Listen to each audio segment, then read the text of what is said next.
All glories to Mother Natasha, all glories to the Legion of Love, all glories to the assembled devotees, all glories to the Supreme Lord. O Lord God, please help us about these teachings, be an example of love in the world. Jai. Okay. We're picking up where we left off in the book Lost Illusions. Then did the Master to the disciples say, "It is your false illusions that are dying. You are not dying, but being born." And the disciple being reassured, and the problem of the loss of illusion solved for him, then did the disciples speak of another problem.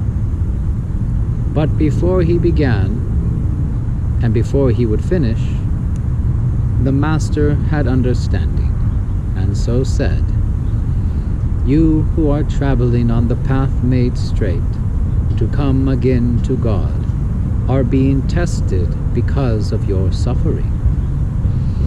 There is a crossing before you, and you must choose which one of 3 paths you will now take."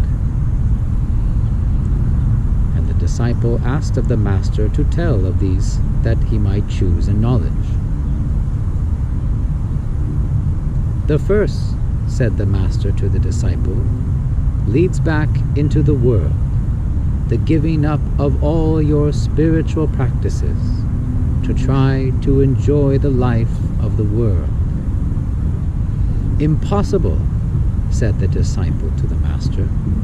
"I have traveled too far from life's illusions to live like a duck pretending to be a chicken."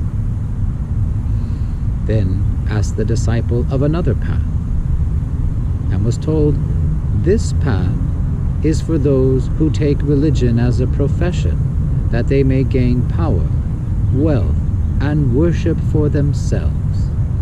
Being far from God, they are far from love." "Never," said the disciple, "these have been the ruin of religion. That I cannot do." "Your last choice, then," said the Master to the disciple, "is to continue going forward on the path to God, as many saints have done before you, to know what the mind cannot know, to see what the eye cannot see." "Yes," exclaimed the disciple to the Master, "this path, though difficult, is the way of my heart, though I know not why it so attracts me, nor could I explain it to anyone else."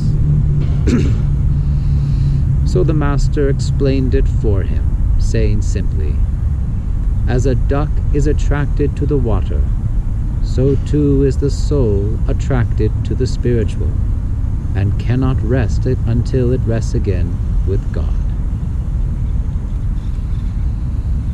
Then this, the one last question that the disciple asked of the Master: "If all things are possible with God, and I believe it to be so, why must we struggle in the darkness?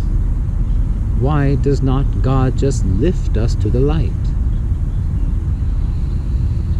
And the Master answered in this way: "There was a science class," said the Master to the disciple, "and one day the teacher brought in a cocoon, and laying it on the table, the teacher had the children gather round.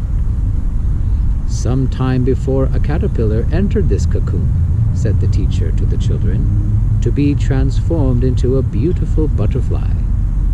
Now the time has come for the butterfly to emerge from the dark of the cocoon into the light." Just then the teacher was called away, but before leaving gave instruction to the children that they might watch, but not to touch the cocoon.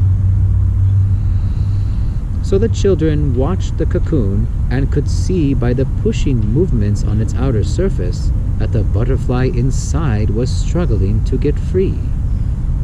Now the children, being soft-hearted, as children often are, thought, "The butterfly is struggling. What is the harm if we give it some help?"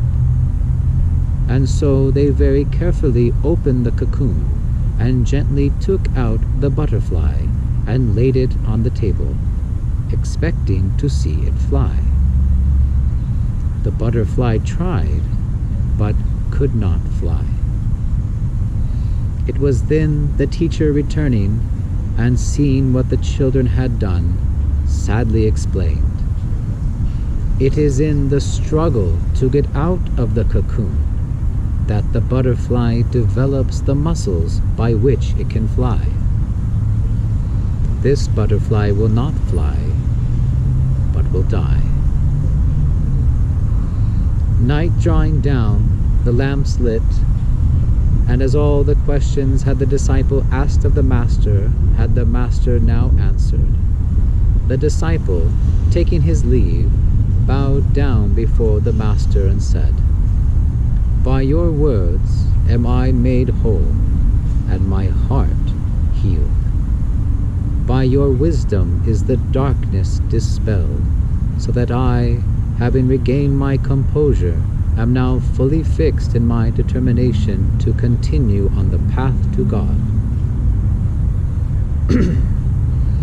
Then know this," said the Master to the disciple, "that you who go to God do not go alone, but that God goes with those who go to God." And the Master blessed the disciple, saying softly, "Go now with God." Jai.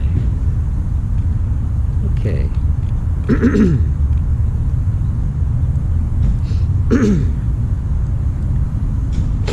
Excuse me. So in the last class, there was the analogy of the devotee being a duck amidst a world of chickens. And some of my notes I got a little mixed up last time. I got them organized now. So regarding the chickens, so we know the devotees are the ducks and the chickens to be materialists, right? But we don't just act randomly in this life. We are programmed. We act out of our beliefs of what is right. These beliefs are put in us by our parents, society, etc. And we don't always act out of our intelligence or what we know is right because our minds are programmed to act in a certain way to certain scenarios. So you can't always blame the chickens for being chickens. It is, in a sense, the way in which the material world is flowing. And many with, of course, a herd mentality would rather fit in with the crowd than be firmly and staunchly fixed in their principles or their intelligence or their etc., etc. You know, better to be accepted by the masses, right, than to stand alone with your principles, right? Well, that's actually the duty of a devotee, is to be able to stand alone, even despite the truth not being popular, when you stay fixed in that truth.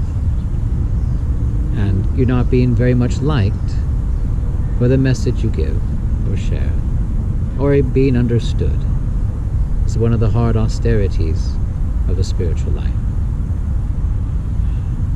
And when you take to spiritual life, you pretty much begin to swim upstream. Life seems to be a little more difficult in the beginning, does it not? For anyone who's taken to spiritual life, they know. In the beginning is bitter, but in time grows sweeter and sweeter still. So let's continue on. Excuse me, I'm drinking some water.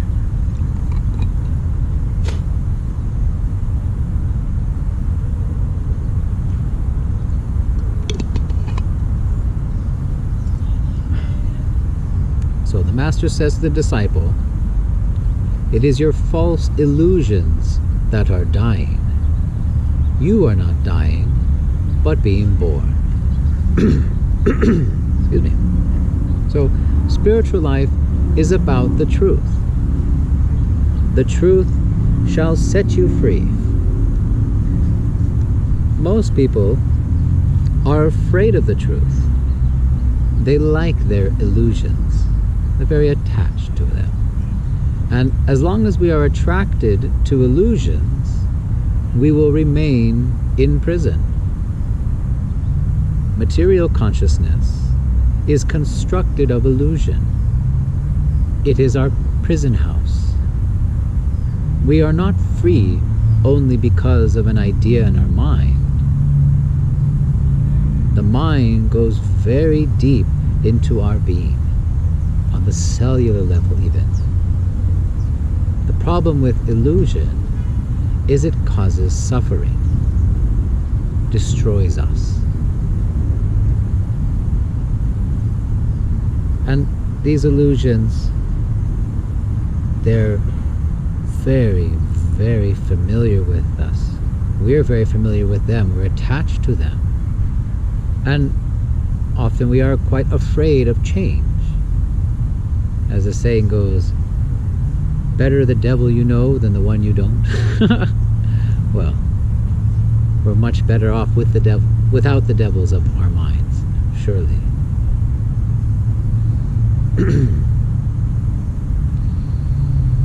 And the disciple, being reassured and the problem of the loss of illusion solved for him, then the disciples speak of another problem.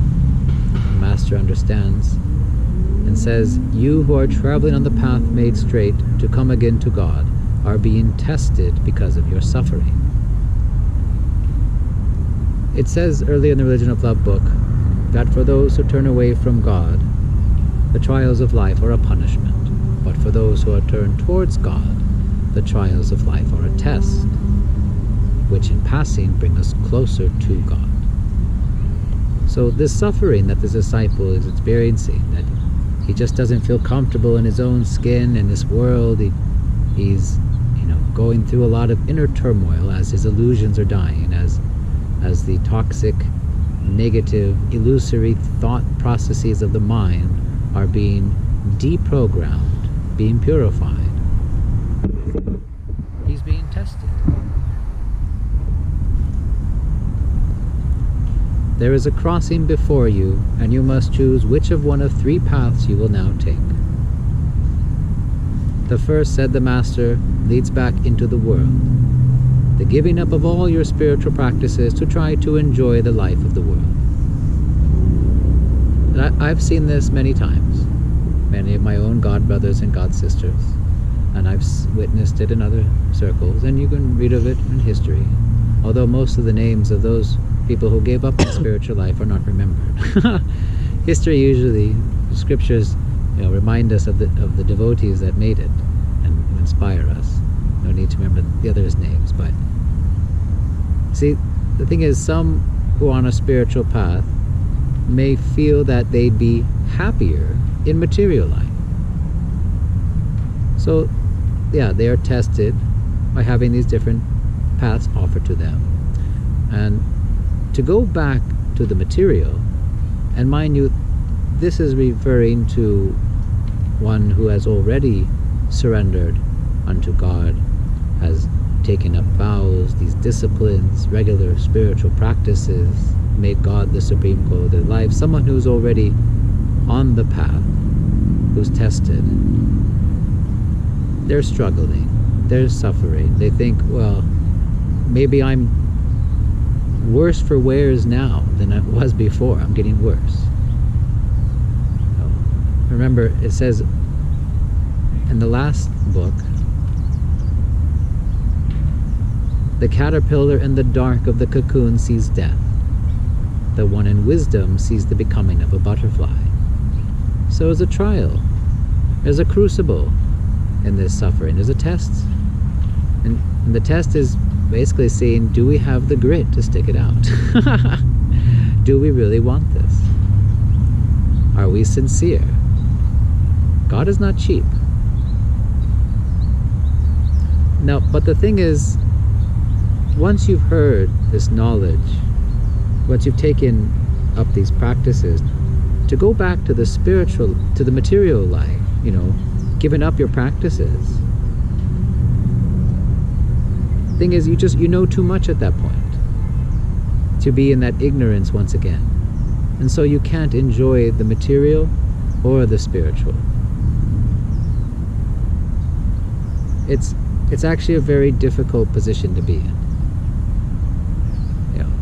You couldn't stick it out, and you were having some hard times in spiritual life, and you gave it up thinking, I'll be happier, I'll enjoy more, to give it up, and now you don't enjoy that anymore. Now you don't enjoy either the material or the spiritual.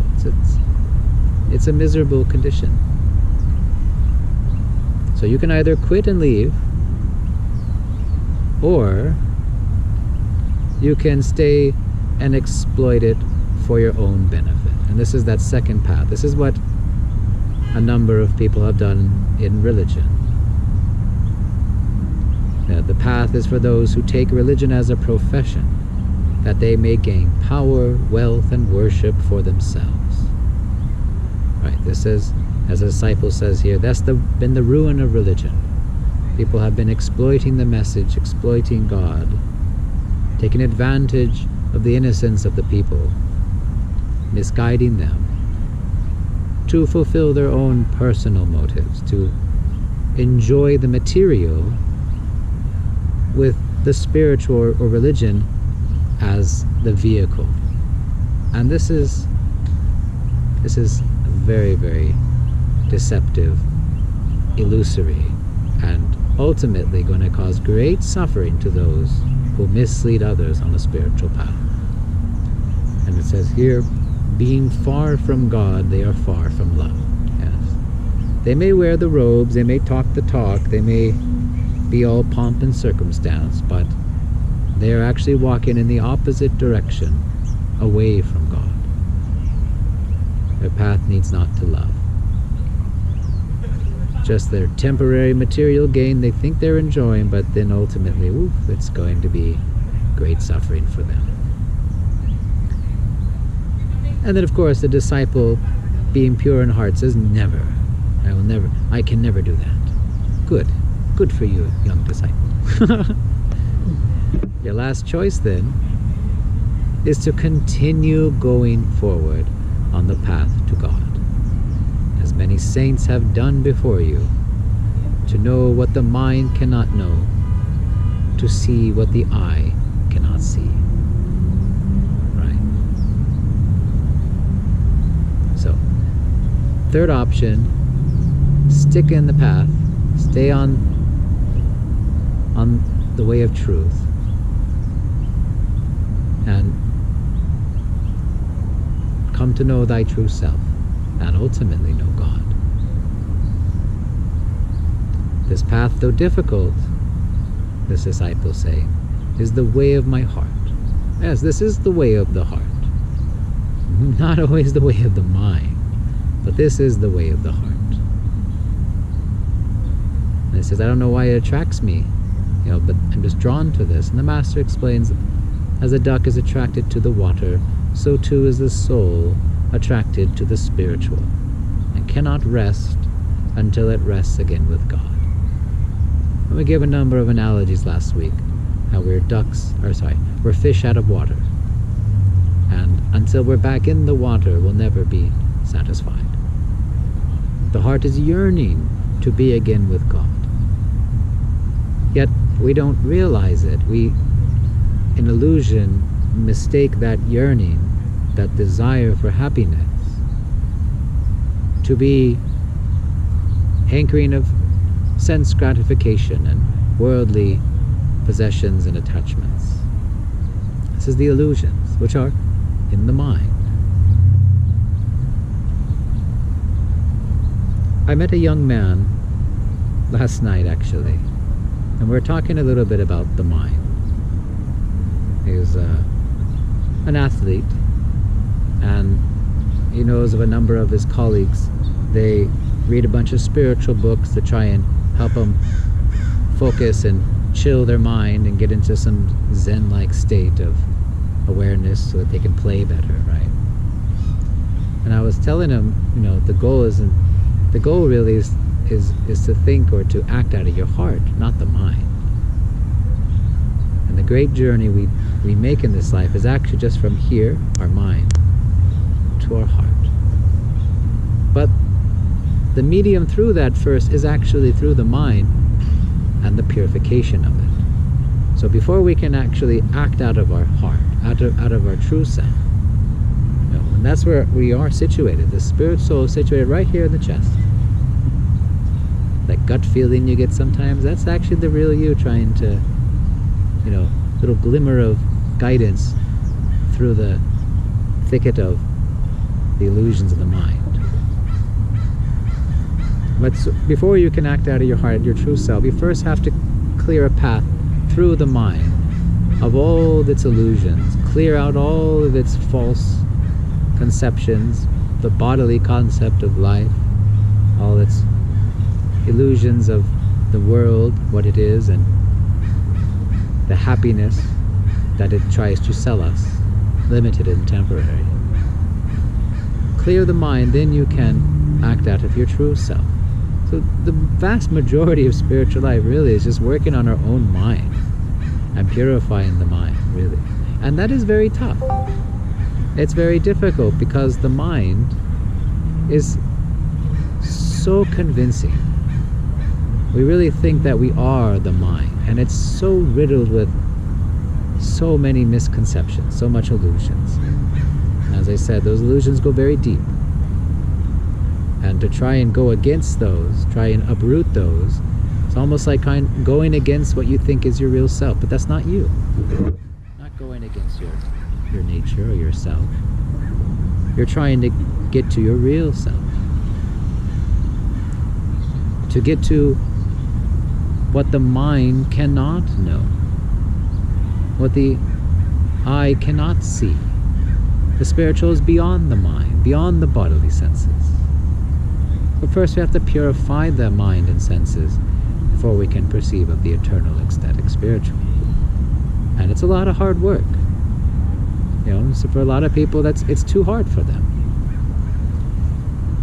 Weakness is a big reason why people leave spiritual life. They don't have the strength, the determination, or the willpower to see the path through to the end. But even in material life, you need to be strong, and you have to have great willpower and determination to succeed if you want to achieve anything great in life, right?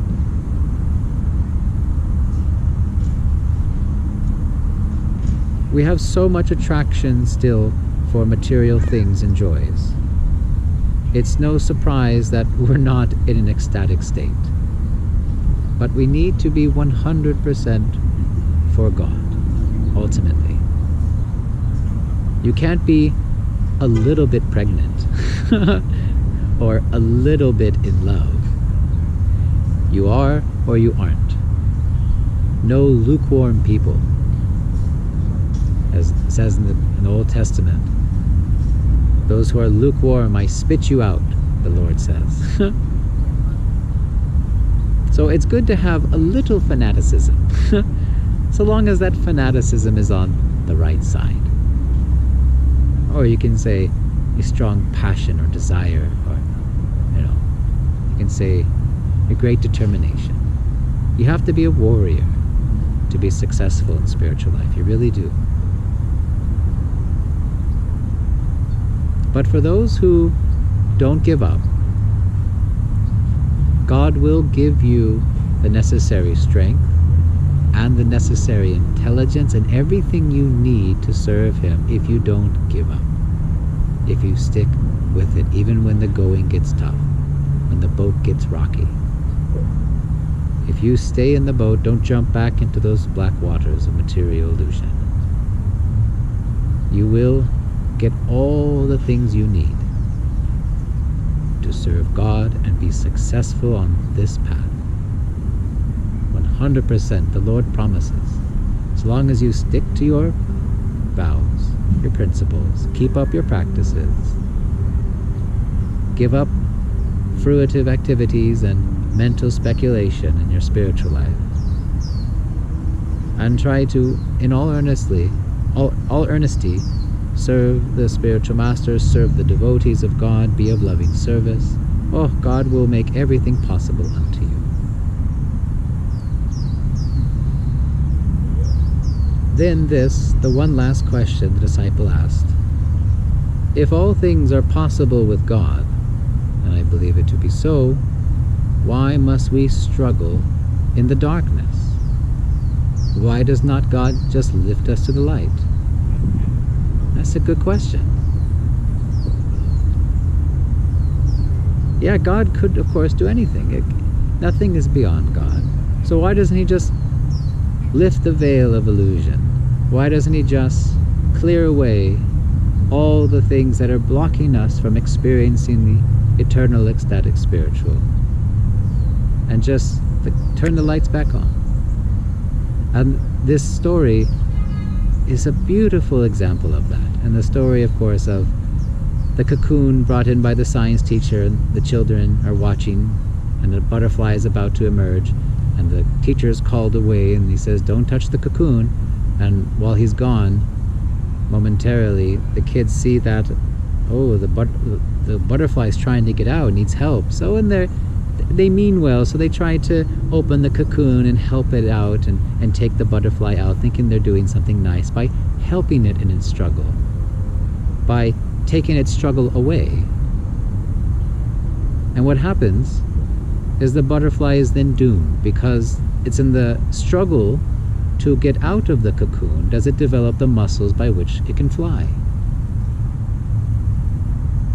And verily, it is in our trials, in our tests, do we gain the lessons and the strength and develop the qualities necessary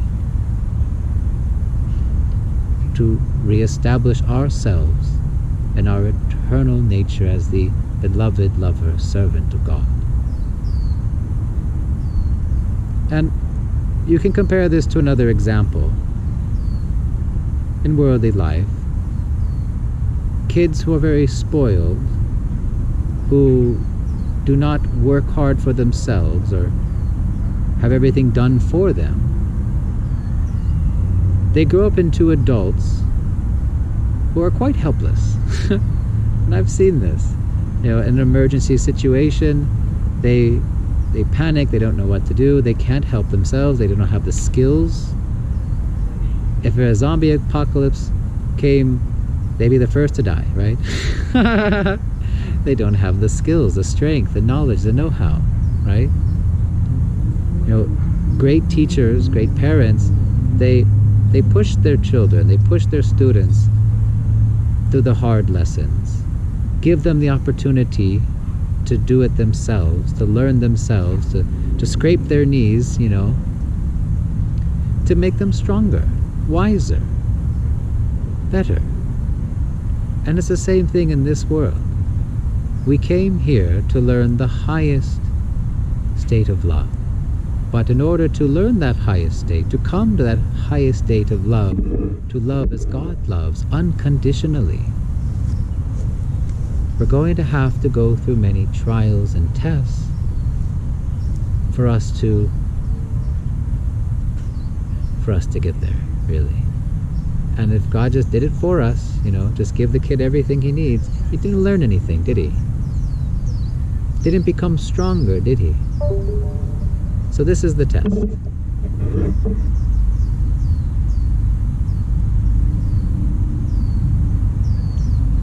So all the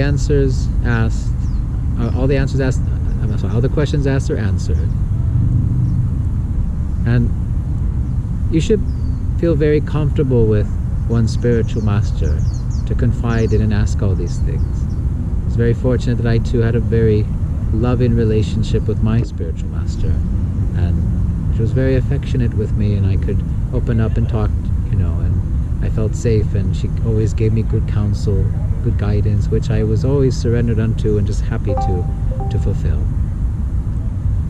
He says, know this, that you who go to God do not go alone, but that God goes with those who go to God. And if you recall, there's that wonderful story earlier in the Religion of Love book that says, for those who've taken to this path, God will always walk beside them. And there was that man who died, and He went to heaven and he looked back on his life, and he noticed that there were 2 sets of footprints along those years he lived. But sometimes he saw only 1 set of footprints. And those happened to be at the most difficult, challenging times of his life. And he thought, oh. And he went and found God and said, I was promised that you would always walk beside me. And so how come on the most difficult times of my life, there was only 1 set of footprints? And the Lord, in kindness, looks on his devotee in love and says, you only see 1 set of footprints at the most difficult times, is because that is when I was carrying you. So I'll stop there.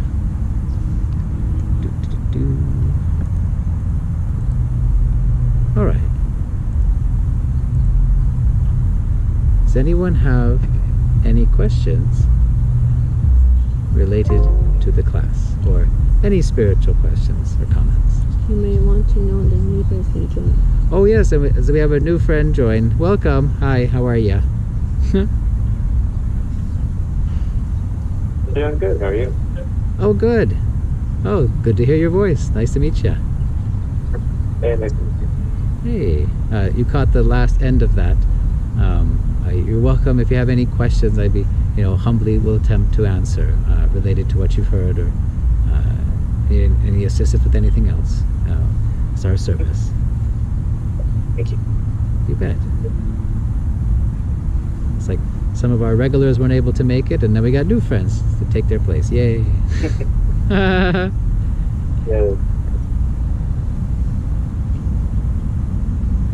Love, do you have any questions?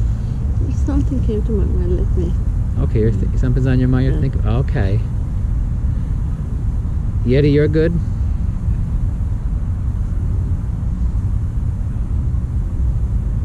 Yeah, I'm fine. Your stream didn't work for me though. The watch stream. Oh, the PDF didn't work. Ah,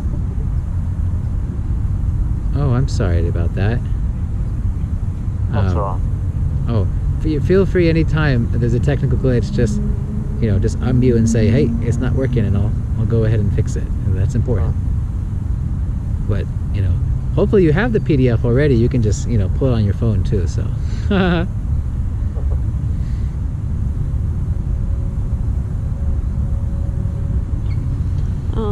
About one part of the class, you were mentioned about people who mislead others, false leader who mislead others. And if people, not all the people, but if some seekers of the truth in some society, they're closed society, very religious, dry,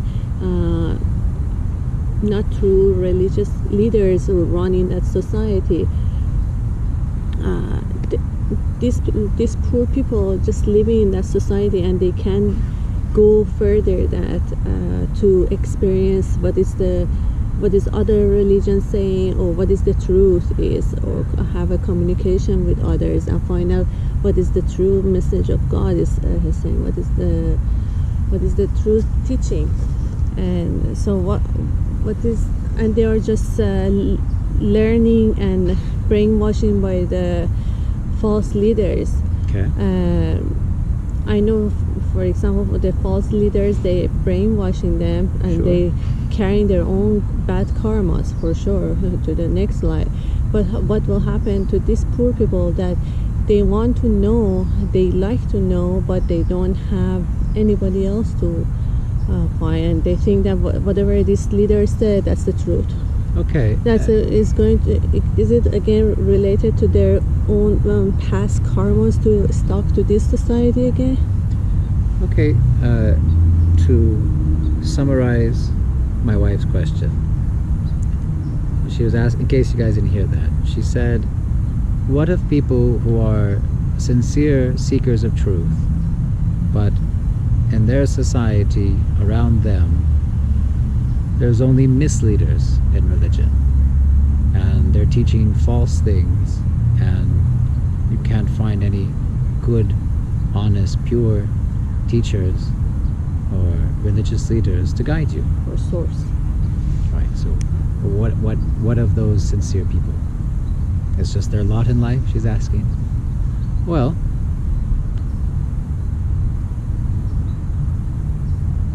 one time, and I think I've shared this story before in class, or maybe just on BC, I traveled all over northern India trying to seek out different spiritual masters or gurus, and I just saw a circus of false nonsense everywhere I went.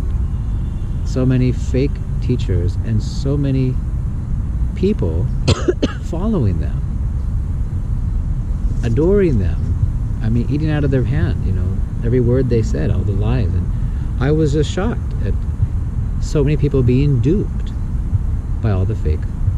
And I've seen that already in the West, and I saw in the East too. I was just like, wow, it's everywhere. And I asked Mother Atasha's before I became a disciple and realized she was my master all along, silly me, right?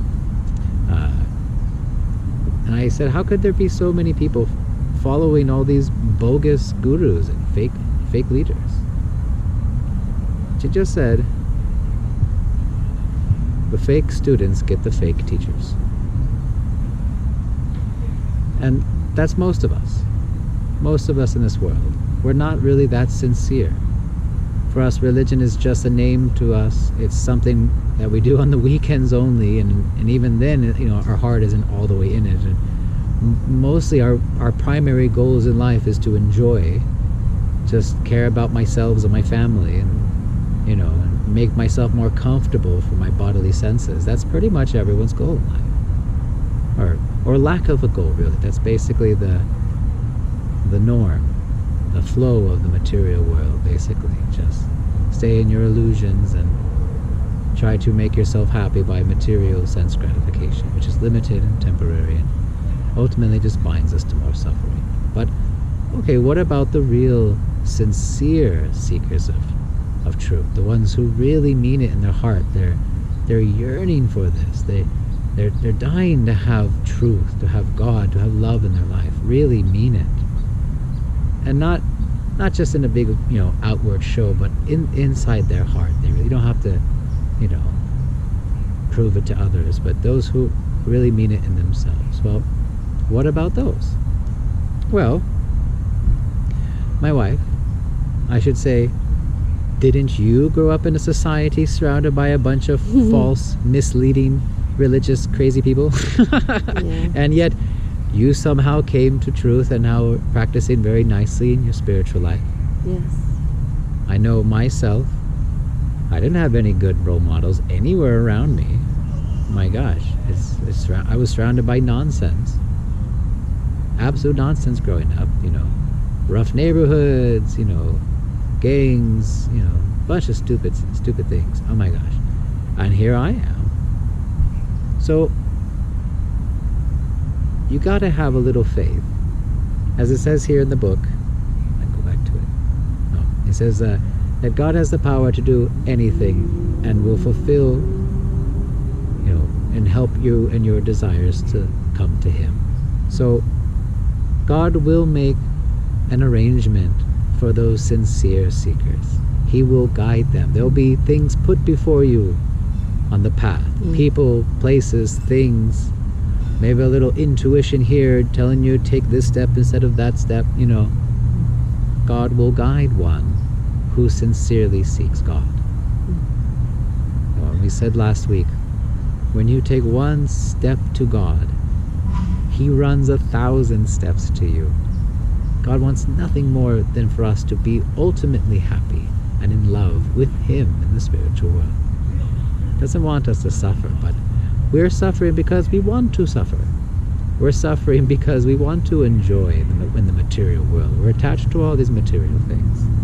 We're attached to this body thinking we are the body. And we don't want to give it up. Afraid of death, we don't want to die.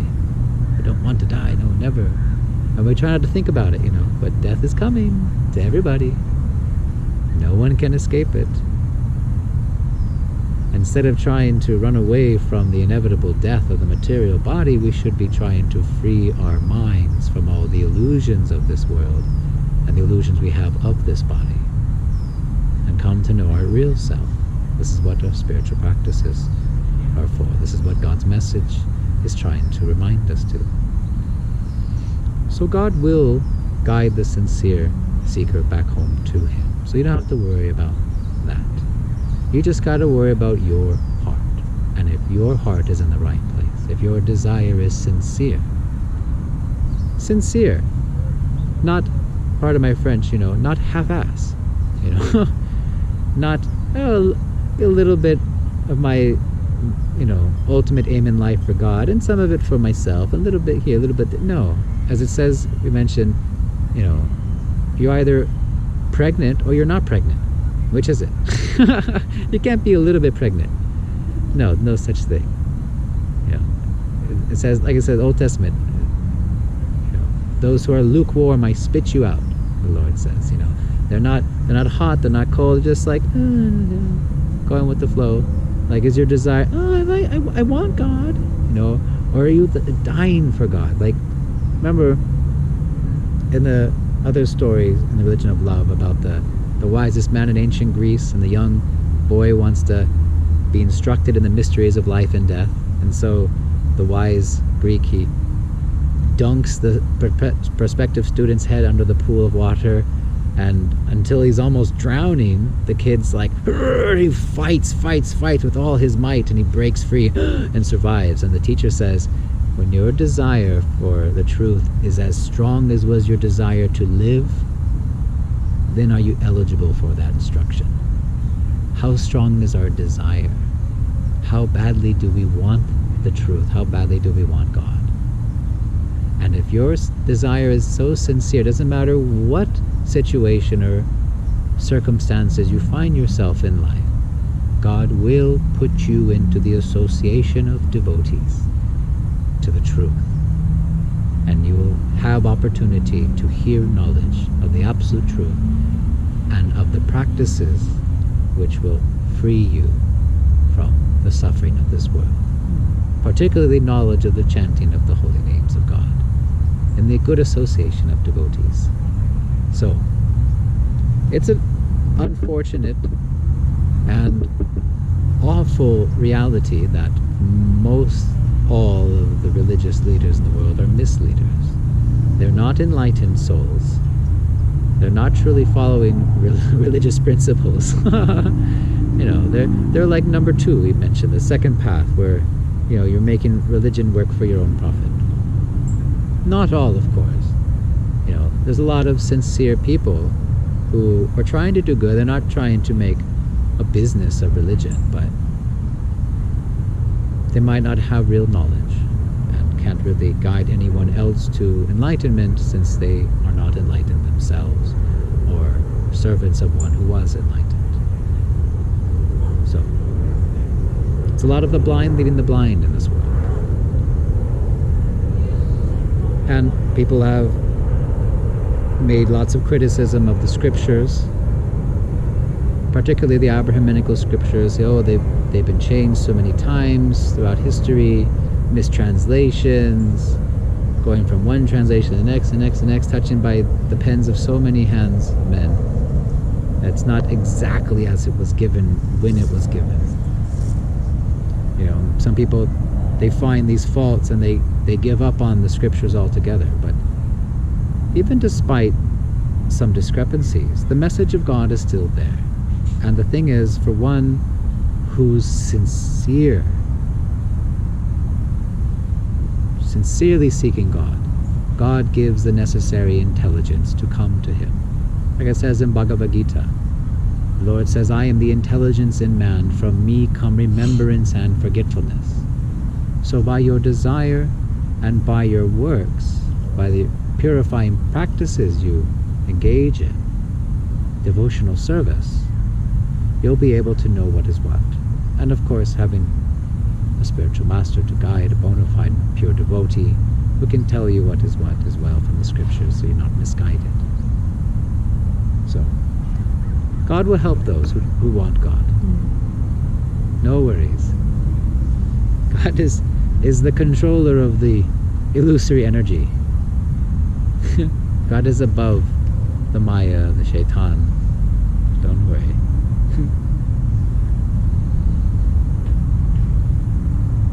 That answer your question, love? Any other question, comment? It came to my mind that it can be the answer that by your desire you choose your destiny, and if false students choose the false leaders. But I wasn't sure that is it even related to the small poor society again, that people think that whatever this leader said, so probably they grow up like that and they think that that's the truth and they just follow Well, it's all a false, poor society. This entire world. The degradation is in every corner of this planet, of this universe, really. So, nowhere today is there any land, any kingdom that is fully abiding by the laws of God and living happily, blissfully in devotional service, helping one another in love, free from malice, free from hate and greed and vice. No. There's no place like that right now on earth, no. I mean, some are worse than others, sure, but it's all different blocks on the prison cells. So, and you're right, you mentioned that as you desire, you decide your destiny. So, if you desire God above all things, if you desire to love Him purely,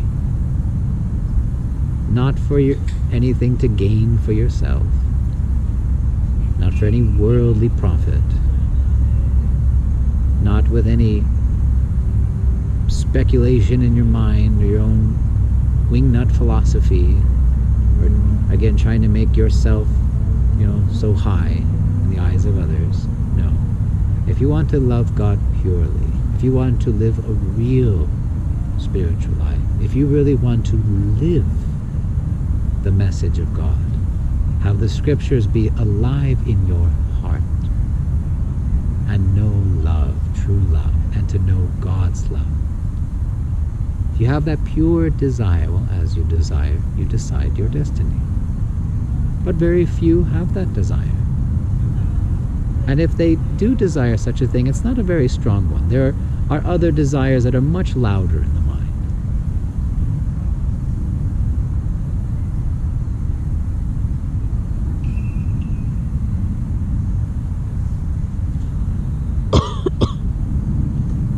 Got about a dozen minutes left. Anybody else have anything they want to ask or comment?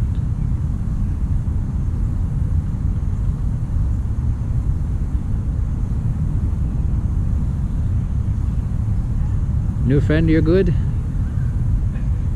Alchemista? Yes, I'm good. I contemplate in the path. I contemplate. Okay. But yes, I am all good. To put it simply. Okay, you got it. No pressure. No worries. We're all very informal and friendly, don't worry. So I guess we'll end there then. So all glories to Mother Ratasha, all glories to religion of love, all glories to the assembled devotees. Jai. Okay, stop the recording.